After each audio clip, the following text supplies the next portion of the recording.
Good evening, folks. I have discussion B for you.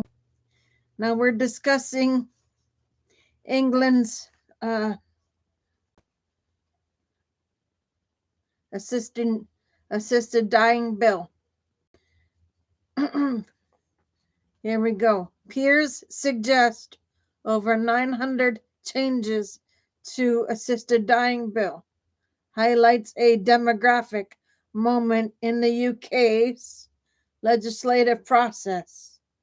Members of the House of Lords, often referred to simply as peers, have tabled an extraordinary number of amendments to a private member's bill that seeks to legislate or regulate assisted dying in parliamentary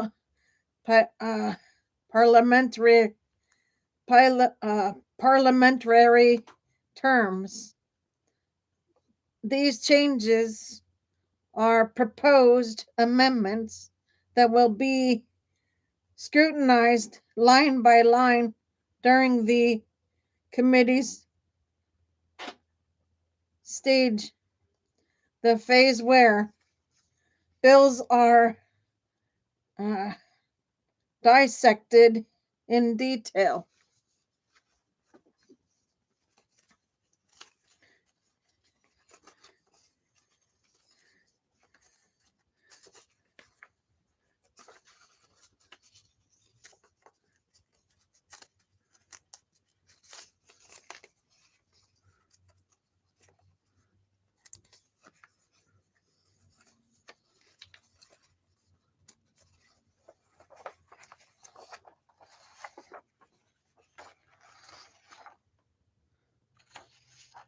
Why are there so many amendments? Ethical and legal complexity. Assisted dying touches on profound moral questions about autonomy, dignity, and the role of medicine. Each amendment reflects attempts to address issues such as who qualifies, how consent is verified, and what protections exist against abuse. Safeguard building. Many amendments are designed to add layers of protection, mandatory psychiatric evaluations, waiting periods, and stricter eligibility guidelines.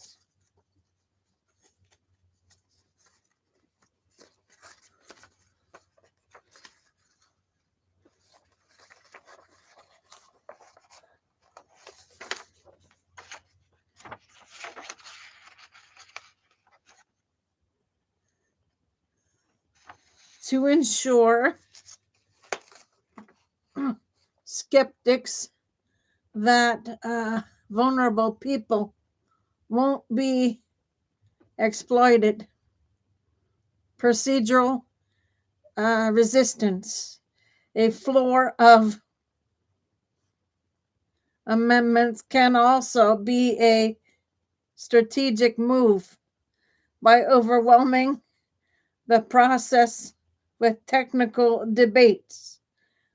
Appointments can slow process, consume parliamentary time, and potentially derail the bill without outright rejecting it. Expert-driven detail. The Lords include former judges, doctors, ethicists, and policy specialists. Their professional backgrounds often lead to highly technical, precise amendment rather than broad political gestures.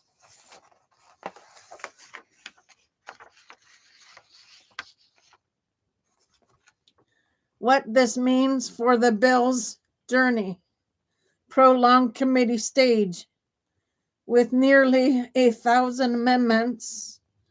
Debates will be lengthy and indicates even minor clauses could take hours to resolve. Negotiation and compromise. The bill's sponsors must decide which safeguards to accept to maintain broad support while resisting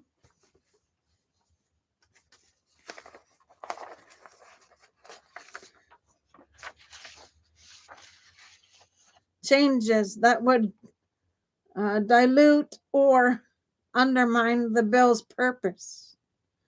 Time pressure. Private members. Bills have limited parliamentary slots. If debates drag on, the bill risk running out of time before completion, effectively killing it without formal vote. Symbolic weight. The sheer volume of amendments signals how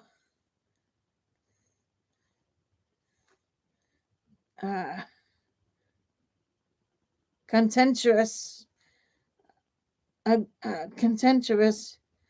assisted dying remains in UK politics, even as public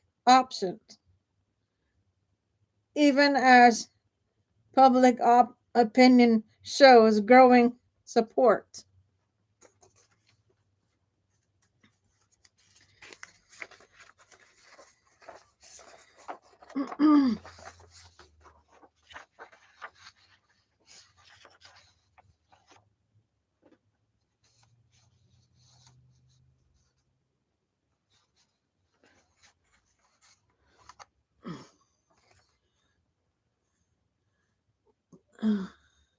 Typical amendments, themes in assisted dying debates, eligibility criteria,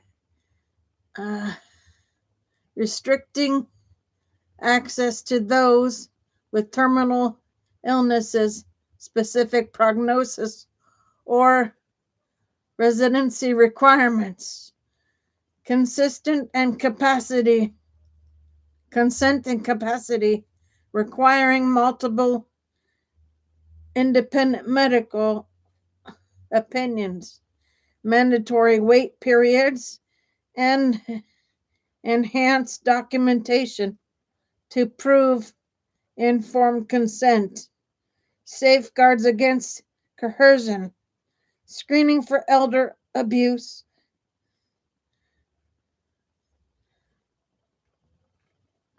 undue family pressure,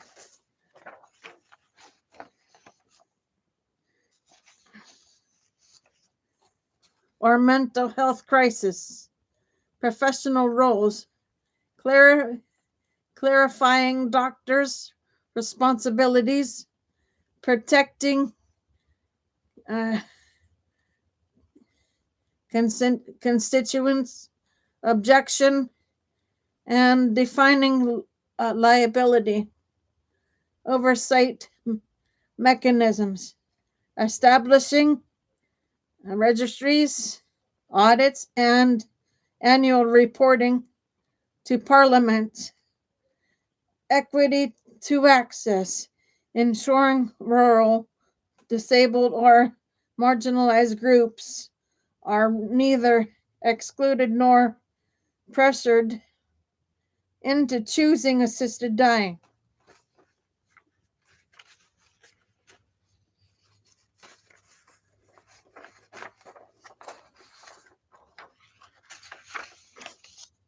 Political signals embedded in the headline. Procedural battlefield. Rather than outright rejection, opponents are using amendments as a formal mechanism to contest the bill. Supporters and opponents. Framing. Supporters see the volume of changes as obstruction. Opponents argue it's necessary due to diligence for policy shift such as gravity, historical comparison, the number of amendments rivals or exceeds those seen as landmarks.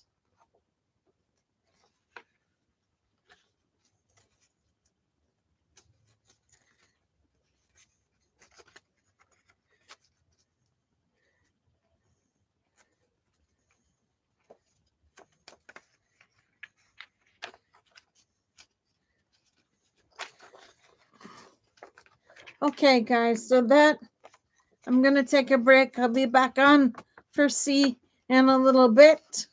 For now, Gator Wellness, take care, folks.